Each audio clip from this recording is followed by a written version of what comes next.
उद्धव ठाकरे बोल बच्चन भैरवींना मी उत्तर देत नाही। उद्धव ठाकरेंच्या टीकेनंतर मुख्यमंत्री फडणवीसांचा टोला। अमित शहा फडणवीस घरफोडे गृहमंत्री ठाकरेंची काल टीका। मनसे ठाकरे युतीच्या शादीत ठाण्याचा अब्दुल्ला दिवाना। एकनाथ शिंदेंवर संजय राऊतांचा हल्लाबोल। भाऊ एकत्र येऊ नये म्हणून तडफड सुरू असल्याचाही दावा। मुंबईत आमच्यात उद्धव ठाकरेंचीच ताकद जास्त। उद्धव ठाकरेंना विचारात घ्यावं लागेल। बीएमसी निवडणुकीच्या प्रश्नावर शरद पवारांचं मोठं विधान। लोकसभेलाही रात्री बँक उघडली होती। रात्री लोकांची सेवा करणारी ही पहिलीच बँक। लोकांनी यातून काय समजायचं ते समजून घ्यावं। बँक रात्री उघडल्यावरून पवारांचा निशाणा।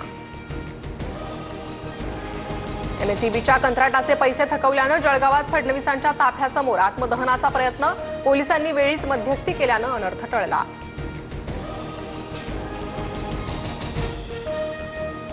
उद्धव ठाकरेंकडून आज आमदार आणि खासदारांसाठी डिनर डिप्लोमसीचं आयोजन। तर दुपारी ठाकरेंची जिल्हा प्रमुख पदाधिकाऱ्यांसोबत बैठक। शरद पवार, अजित पवार, सुप्रिया सुळे आणि सुनेत्रा पवार एकाच मंचावर। एआयच्या परिसंवादाच्या कार्यक्रमाला पवार कुटुंबीय एकत्र येणार। प्रत्येकाला पूजा पाठ करण्याचा अधिकार। भरत गोगावलेंच्या पूजेच्या व्हायरल व्हिडिओवर चंद्रकांत पाटलांची प्रतिक्रिया। भाजप प्रवेशाचा विषय केव्हाच संपला। भाजप प्रवेशाच्या विषयाला मी पूर्णविराम दिलाय। एकनाथ खडसेंचं विधान।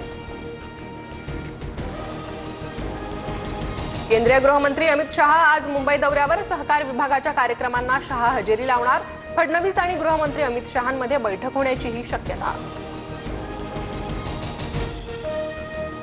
एकीकडे हिंदी भाषेवरून वाद सुरू असताना नागपूर पालिकेच्या मराठी शाळेत विद्यार्थी मिळेना। एका शिक्षकाला 10 ऍडमिशनचं टार्गेट। विद्यार्थ्यांचं टार्गेट पूर्ण करण्यासाठी नागपूर मनपाच्या शिक्षकांची भटकंती। संत तुकाराम महाराजांच्या पालखी सोहळा पुढील मुक्कामासाठी पुण्याकडे मार्गस्थ। नानापेठेतील श्री निवडुंगा विठ्ठल मंदिरात पालखीचा 2 दिवस मुक्काम। तर संत ज्ञानेश्वरांची पालखी भवानी पेठेत मुक्कामी असणार। अहमदाबाद येथील विमान अपघातामधील 215 मृतांची ओळख पटली। 198 जणांचे मृतदेह कुटुंबाकडे सोपवले। मुंबईतील लोकल फेऱ्या दुप्पट करणार। नोव्हेंबरमध्ये स्वयंचलित दरवाजे असलेल्या पहिल्या लोकलची चाचणी घेणार। रेल्वे मंत्री अश्विनी वैष्णव यांची माहिती। अमेझॉन इंडिया भारतात 2000 कोटींहून अधिकची गुंतवणूक करणार। सुविधा अधिक प्रगत आणि जलद करण्यासाठी आधुनिक तंत्रज्ञानाचा वापर करण्यात येणार। राज्यभर पावसाचा तडाखा। मात्र अमरावतीतील मेळघाटमध्ये भीषण पाणी टंचाई। महिलांची हंडाभर पाण्यासाठी वणवण। तर हर घर नल योजनेअंतर्गत प्रत्येकी घर नळ देण्याची महिलांची मागणी।